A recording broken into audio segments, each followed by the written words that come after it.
Everyone, I hope you're having an amazing day. So today I'll be talking about an interesting topic. It will be more about general discussion. So what I want to talk about today is the things you should know before you appear for a Salesforce developer interview or Salesforce technical consultant interview.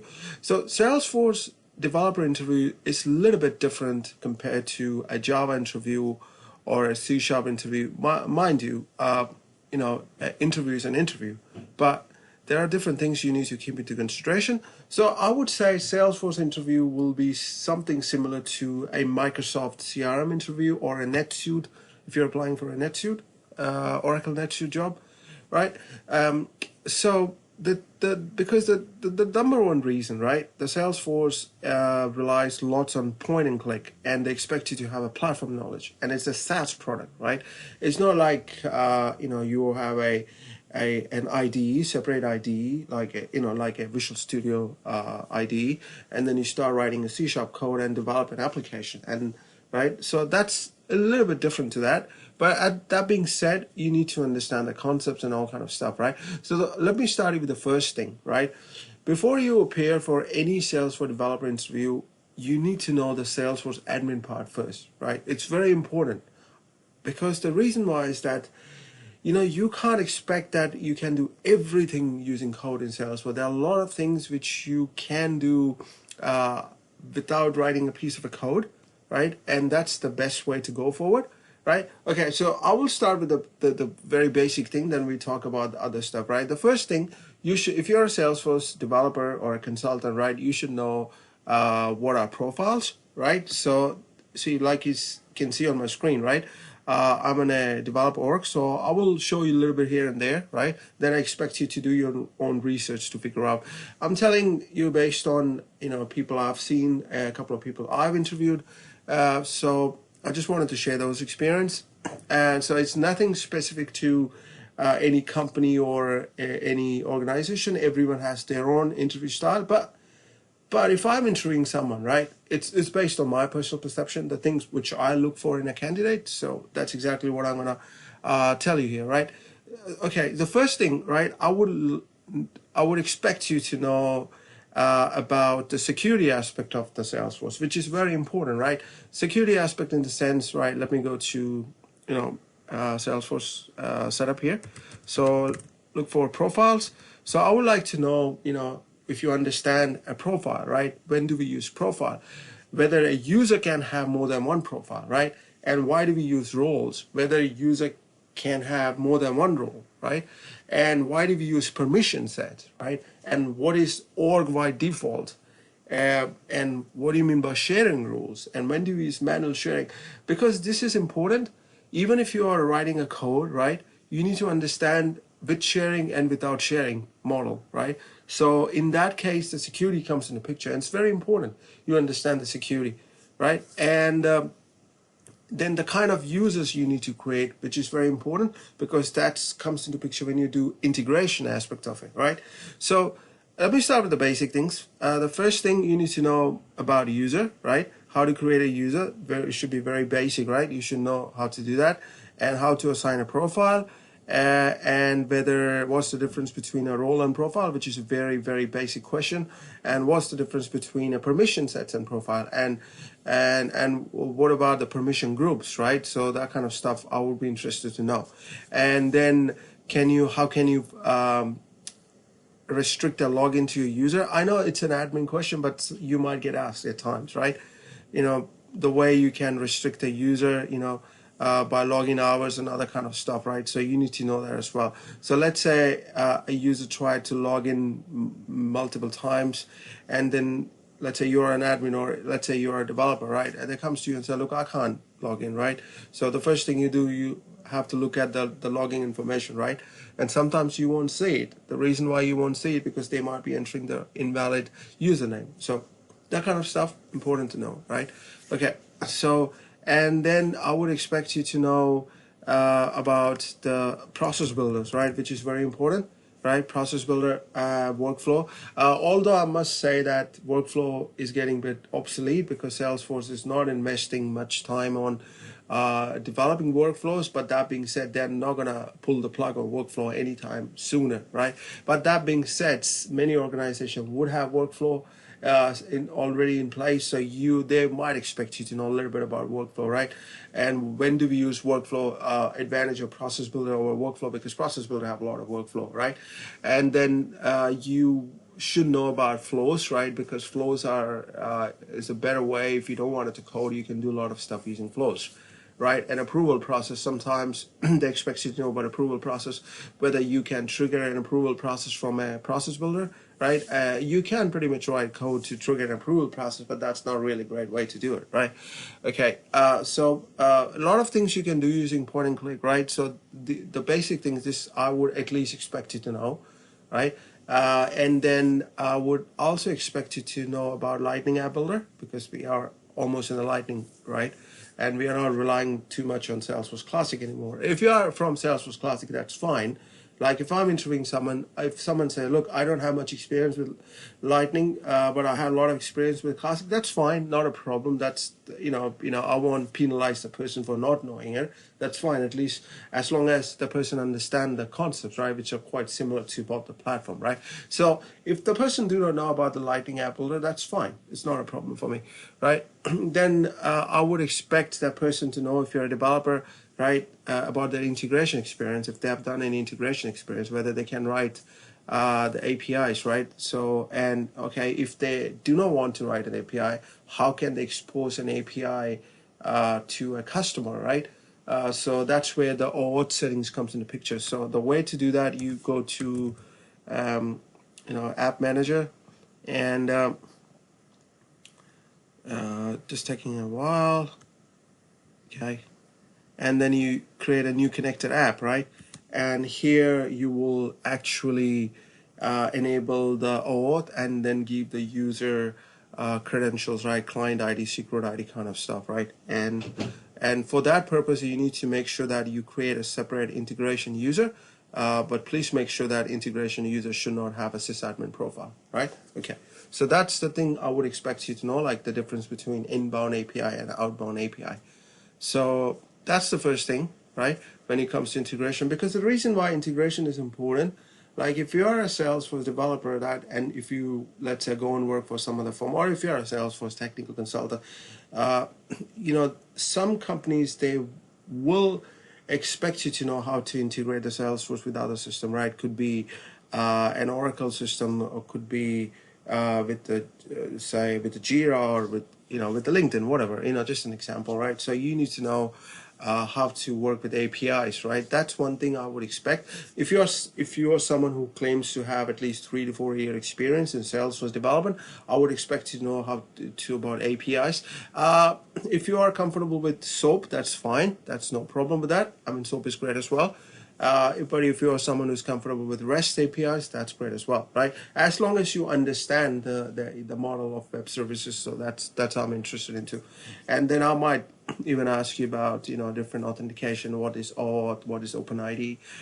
Can you explain me about SAML, right? Because sometimes organization wants you to configure single sign-on. So I would expect you to know this. It's important, in my opinion. I mean, if you say I've done integration, at least I will query you on auth for sure, right? So, and another thing. So this is I'm talking about the things which you right now which do not involve writing a piece of code, right? So see, like as you can see, the discussion started from the basic stuff before.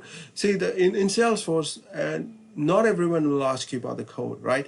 I'm not interested to know whether you can write a piece of an Apex code. I'm not interested to know about whether you're comfortable with Apex syntax. That you can Google it, right? Because I find the interview very silly if someone asks your syntax skill, because you are a programmer, right? We are not a syntax remember people, right?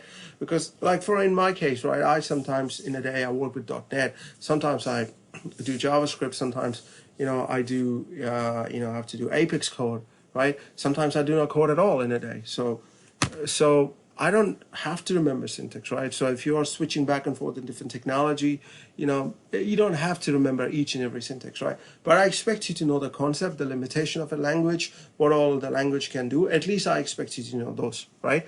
So cool. Okay. So and I might expect you if you have used Postman or Workbench or any consuming tool, REST consuming tool or web service, right? So these are the things I would at least expect to know on the platform side.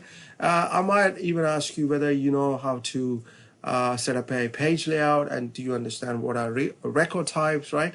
Because the thing is that, remember this, you are a developer, that's great, but you need to understand a little bit of a business process because you need to know what you're building at first place, right? And what's the whole purpose of, you writing a code or doing a customization.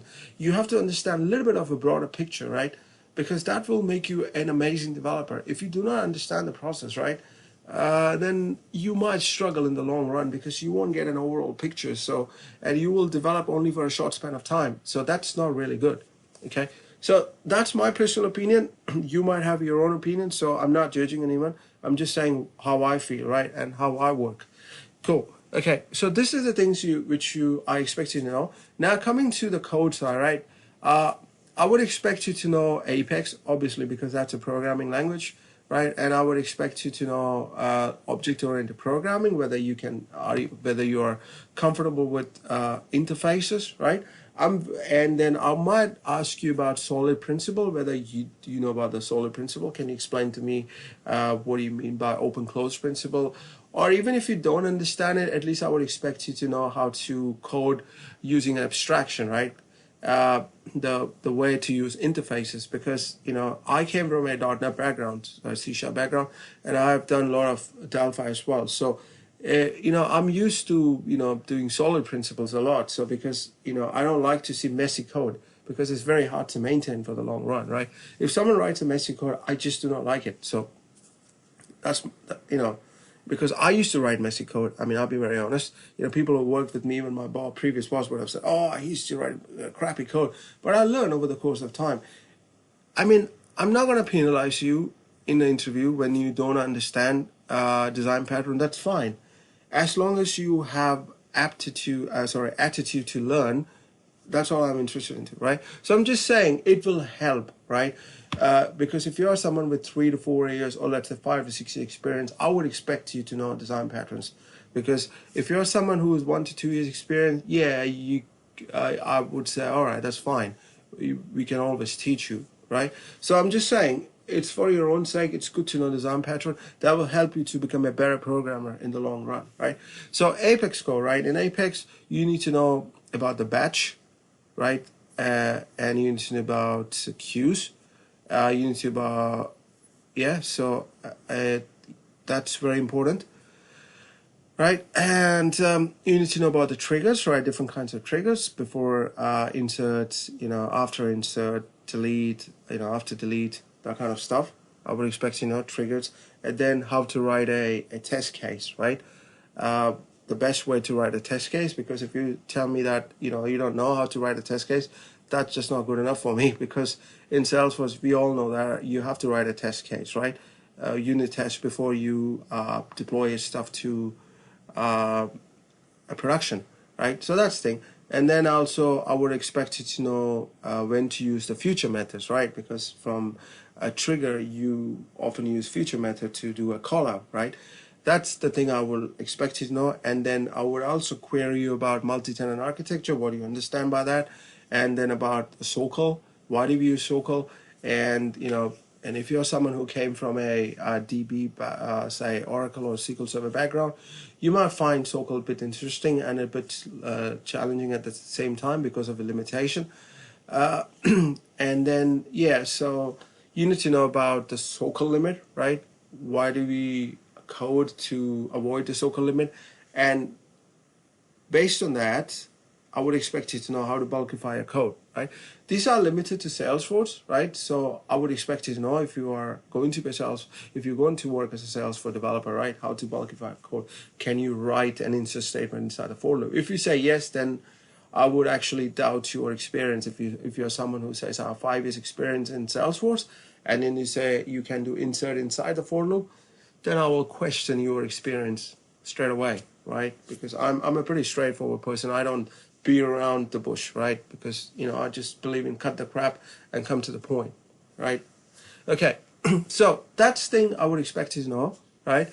And then about the code part, about Visual Force, right? So it's good to know a little bit of Visual Force, in my opinion, because most of the companies out there still use Visual Force, right? You need to know about standard controller, custom controller, and extensions. There's some interviewer might query the difference between those, right? It's good to know, and it's good for your own knowledge as well, when to use and when not to use, right?